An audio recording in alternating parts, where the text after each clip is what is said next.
transhumants yi koy fekk si ak yëpp moom tam lu nekk la ko jaral et cetera xam nga day politique. alors que institution yi du caaxaan bu ci def marchandage gis nga am na lu Ousmane Sonko wax dama ci d'accord ak ñoom mais ñu ñoo toog ci plateau yi di ko wax ne suñuy président de la République dafa mel ni buur ak bummi dañ ko jox doole jëpp mu jël pépp jël pépét. am na mais dans un pays normal un président de la République war na taxaw ne ay rapport audit dama ciy def sama conc bu ma neexee. loolu war ta mën a nekk ñoom pendant 10 ans ñi campagne ñun ñoo ko doon waxandoo ak ñoom lu mel ni inspection générale d'État dafa war a génn présidence de la République. te corps de contrôle yi automate bi ci président de la République am ak exécutif bi de manière générale mënut a nekk Ousmane Sonko miy taxaw naan moom bu ko neexee mu jox ay ordre politique ministre de l'intérieur ak ministre de la justice réew bu normal war ta doxee noonu dans un contexte électoral kon na ma administration bi defal li ma bëgg loolu war ta mën a nekk donc bu fekkatee dañoo bëgg démocratie dëgg-dëgg defoon nañ fi ay assises nationales boobu tey ñi ngi lal xam nañ yenn réforme la ñu war a def fonds communs yi système fonds communs yi système remise gracieuse yi mooy niisu xaalis yu bëri yooyu nga xam ne sénégalais yi xamuñ ko ay milliards et milliards la ñu war a génn xaalis boobu jox ko askan bi ñu dund affaire foncier bi tey bu la nekkee inspecteur des impôts wala yenn corps yi suuf saa ngi nii dañ naan politiciens yi mais ñoom ñëpp ci seddu ba ne mër yaa ngi dégg bu ko wax commencé wala foofu lañ commencé naan dañuy enquête suuf si mais du sori ngasu armée lay doon gars yi dinañ gas ba suli seen néew bopp téye fa seen peel am na rapport ba da nga ko gis parce que loolu lépp xam nga la dañoo jox président de la République doole mu ci cëral ay nitam ba ci ay fonctionnaires léegi loolu on est pour des réformes substantielles ñu revoir loolu pour un rééquilibrage des pouvoirs mais tamit loolu ça ne veut pas dire que tam comme contrairement ak ce que veut Ousmane Sonko que président de la République dañ ko war a fragiliser parce que bu ñu ko fragiliser man d'accord mu ñaan ay système parlementaire dafa teel ci suñu réew yi nii parce que dañoo nekk ci démocratie yoo xam ne dañoo nekk ba tey en maturation parce que nit ñi amuñu hauteur bi américains yi am ni naa la américains yi depuis George Washington ba ay 1950 seen constitution 22 amendements rek la am parce que ku nekk da nga xam ne lii c'est sacré mais suñu politiciens yi au gré de leurs intérêts liy jàpp constitution yi di def ay tripatouillage moo tax ñu leen di tudd ñu wuti sax ay terres constitutionnelles donc d'accord ma yaa ma dégg sax ñu fragiliser le président de la République parce que suñu réew su dañoo am ay préoccupations sécuritaires tey président de la République war na am des leviers des coups de France pour mën a décider voilà les débats de fond mais xam nga lii nii lan la ñoom ñoo nekk ci seen xuloo politique ci seen guerre politique téye les institutions en otage téye le Sénégal en otage depuis 2 ans demuñ cëng demuñu ngaay. Mais pourquoi lui il a choisi de soumettre cette réforme à un référendum? non réforme majeure dans un pays depuis 1970 même Senghor bi muy andiwaat poste premier ministre dañu war dem référendum en 1970 pour Abdou Diouf nekk premier ministre moom laa lay wax nii xam nga depuis loolu dafa am jéego yu waroon def defuñu ko Abdoulaye Wade defaat na référendum mais foofu tam le caractère présidentialiste ultra présidentialiste de notre régime daf ko maintenir parce que tey notre écosystème politique ñun ne s'accommode pas yaa may dégg que d'un environnement de régime parlementaire boo ko fi defee dafay andiwaat li amoon 1962 entre Mamadou Dia ak Léopold Sédar Senghor parce que ñaari kuy du ñu bokk mbalka la meilleure démocratie au monde la plus grande démocratie au monde la plus vieille constitution au monde ce sont les États-Unis d'Amérique système présidentiel lañ yor mais foofu dañ ko normé ba y a une réelle séparation des pouvoirs le président de la République mooy toog rek di def le juge du ko neex et cetera France bii ngay jël ni système présidentiel la mais système présidentiel boobu dañ ko réformer foofu tamit ba xaw na niru parlementaire mais du parlementaire 100% mais en tout cas ça ne peut pas souffrir de quelque instabilité cohésion bi nationale bi ak lépp kenn mënu ko menacer foofu noonu parce que dafa taxaw ci ay sookul yu dëgër donc ñun man système présidentiel bii ñu am nii man amu ci problème mais xëy na système présidentiel bi dañ ko war a dégraisser tuuti la moomul présidentiel doole président de la République ñu am lu ñu ciy wàññi après ñu avancer lii nag xool ñu ngi ko waroon def ba ñuy falu avril 2024 c'est juridiquement obligatoire mooy référendum bi. juridiquement dans ce cas précis quoi. juridiquement obligatoire. waaw non xam nga loolu ce sera une querelle de juriste quoi loolu. parce que ñoom ci werante boobu la ñu nekk xam nga. Ousmane Sonko wax na ko Bassirou Diomaye Bassirou Diomaye Faye dinañ wax leen xam nga je n'aurai pas l'habilitation scientifique pour en juger ndax ne loolu juridiquement moom moo war a am mais de coutume nag. réforme majeure bu ñu koy def souvent dañuy dem référendum moo tax ma rappelé depuis 1970. def nañ ko 1963 def ko 2001 à travers un référendum ñu def modification constitutionnelle en 2016 et cetera bon man loolu laa mën quoi xam nga restituer la coutume lan mooy coutume bi. léegi quant à ce qu'il faille faire ex cathedra loolu moom xaw ma ko nag quoi loolu dañ koy laaj juriste yi après ce sera une guerre de spécialistes. voilà ok merci. Siko. oui li xew jàpp naa ne. gaa ñi kërti nañ def nañ seen mënin gàddu Abdou Mbow sànni ci biti di de déet na waaye jigéen ñi ñoom ñooy ñëw gàddu góor ña violence faite aux hommes. noonu nga ko gisee. ah lan moo ñu am Abdou Mbow taxaw ay jigéen jóge fële kii jàpp loxo bi kii jàkkee nguufaat di gësam lu ne ñu gësam suñu pupitre ba ne pocket micro. loolu violence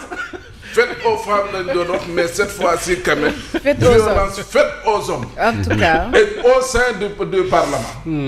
looloo tax mbir yi doy waar. génn nañ Abdou Mbow si biti Abdou Mbow nee na gendarme yi waaw moomoo leen ma damay taxaw wax lu ma neex fii.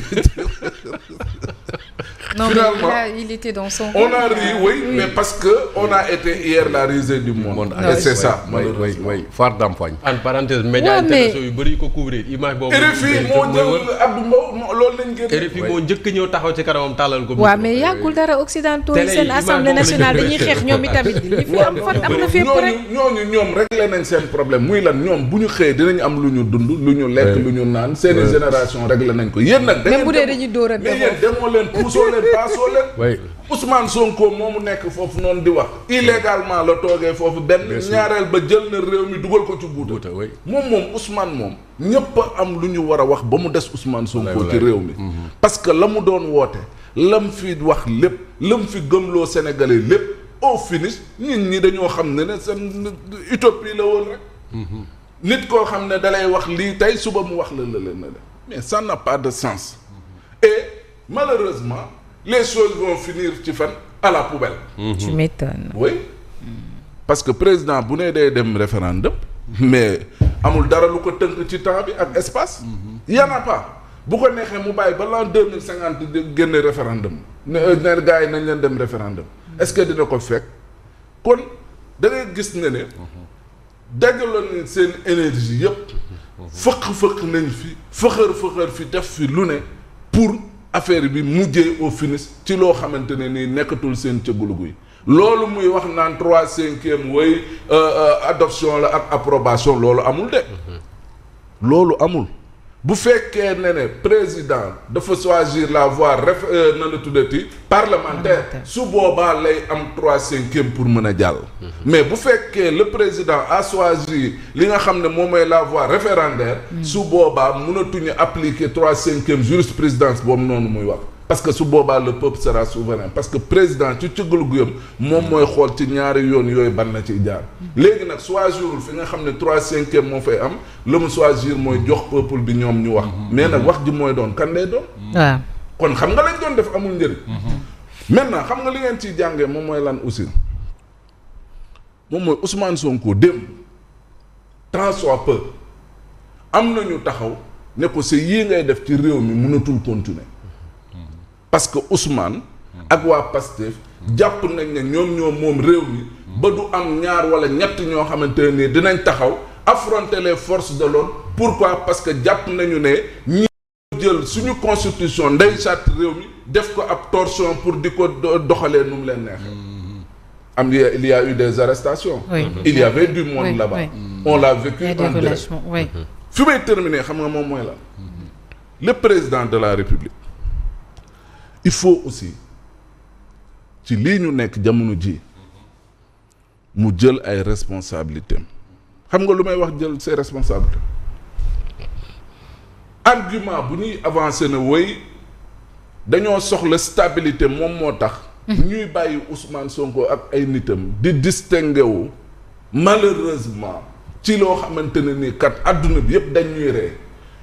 bu jàppee ne parce que oui il faut préserver la stabilité moo tax investisseurs yi bàyyiwuñu xel li Ousmane Sonko di ko wax ak di ko jokkar bi ak di ko teg ni at loolu mook instabilité ñoo yam parce que fi ngay un investisseur qui voit un président de parlement tutoyer le président de la République mais kooku loolu noonu égal à aussi ñàkk gëm ne réew mi kat stabilité am na fi parce que tu te dis que à tout moment yëf ya mën na yëm c'est à se poser des questions ndax finalement seen divergence bi ndax stratégie la wala y a un désaccord profond non y a un désaccord mais le problème moom mooy c'est le président de la République moo am tous les moyens am tous les pouvoirs ba pare bëgg ko exercer loolu moom mooy problème parce que y a des ci ne woy argument bu ñuy avancer mooy woy il faut ñu préserver la stabilité parce que woy bu ñu fi nekkee di xuloog di xeex investisseurs yi dañuy daw. leneen dinaa la ko dollil gis nga réew mi yàqu-yàqu yi ko ñoom Ousmane Sonko dugal. toll nañu foo xamante ne nii fii ak 2 ans 3 ans 4 ans 5 ans Bassirou mënu fi def bilan boo xamante ne nii mën na tax mu mën ci basé wu pour ne dafa bëgg a falwaat. bu dee ci politique rek lañ ko kii de. li ma koy digal bu doon may moom. xaj na tuuti naa lool ci digal ko parce que moom mooy jiite Sénégal gi yëpp. waaw mais sa xalaat day compter. dama ne li muy def moom mooy nangoo perte d'abord yamale ne benn mandat ak bañ a fallu laa yamale. rétablir l'état de droit sa waay taxaw pour véritablement le bilan immatériel surtout bi nga xam ne dañ koy wax ne Macky Sall looloo nekkoon jafe-jafeem jéem a réconcilier les populations jël Ousmane Sonko mi ay responsabilités am ci moom te xam ne moom la yàlla def muy jiite réew mi donc moom moo war a jël ay responsabilités am ba mu mat sëkk. gis nga loolu bu fekkee ne nag dañ ko bëgg a dugal ci ne wuy mun nga fi tabax loo xamante ne nii waaw mun na la voteel mun na la tax ñu voteel la mun na tax ñu bu doon maay moom samay doole ak sama kattan dinaa def le tout ci comment faire économiquement rétablir le pays créer environnement économique boo xamante ne nii day tax investisseurs yi ñëw jéem a xool l'état de droit nu ma ko mën a taxawalee parce que ñii waa Pastef nu ñuy yàqee institution réew mi dafa ëpp te dafa jéggi dayoo. Diomaye li muy tekk ci séeréer. baatu Diomaye. xaw ma xamu ko tur la non tur bu nekk dafa am sens. man dégg naa Diomaye mooy gaynde ci séeréer. mais peut-être séeréer du siin. waaw gaynde la du bokk yoonam. Diomaye day bokk yoonam. yàlla baax na. aywa Pierre ma tàmbalee fi Mamadou Fofana jeexale Diomaye a l'obligation c'est vrai que man bokk naa ci ñi gëm ne benn mandat lay def mais il a l'obligation de faire au moins comme Macky Sall même bu dee lii ñuy dund nii yëpp c'est partie des tergiversations de Macky Sall en fin de mandat. Bien sûr loolooy prolongement bi ñuy vivre nii et Diomaye a l'obligation pour man de rendre un pays au moins gouvernable côté institution na am équilibre loolu rek bu ñu ko amee après li ci des mën nañoo sant yàlla léegi nag li am mooy dégg nañu dem président assemblée nationale ne bu dee tripatouillage am na Diomaye moo ko commencé mais non à mon avis c'est non parce que Diomaye daf ñoo brandir benn projet de loi boo xam ne nee na mu nga tukkee ci dialogue politique yi ñu doon def sur le système judiciaire sur le système politique et tout mais proposition avant projet de loi boobee Diomaye soumettre ko conseil constitutionnel. conseil constitutionnel dafay ko ay amendement ak i correction ak ñoom seen. delloo ko léegi ay député Pastef jël loolu jël li Diomaye liggéeyoon ak amendement au conseil constitutionnel ne ñoom ñooy def proposition de loi donc usurpation de projet la pour man. donc affaire baa ngi commencé ci waa Pastef. parce que quelle que soit la situation ñoom xam nañ ne yàgg-yàgg avant projet bi nga xam ne Diomaye yëkkati na ko. dina yegg ci ñoom. mais lu ñu yàkkamti c'est parce qu'il y a une guerre politique entre seen leader Ousmane Sonko ak le président de la République. encore est-ce qu'il y a une guerre loolu tax ñu bëgg gêner le président de la République. fi mu nekk nii avec les amendements yi nga xam ne jàll na démb. le président de la République. même bu décidé ne day dem référendum. il a l'obligation de les présenter comme tel au peuple. c'est ce que lui impose la Constitution léegi nag au peuple ñun nañ décider et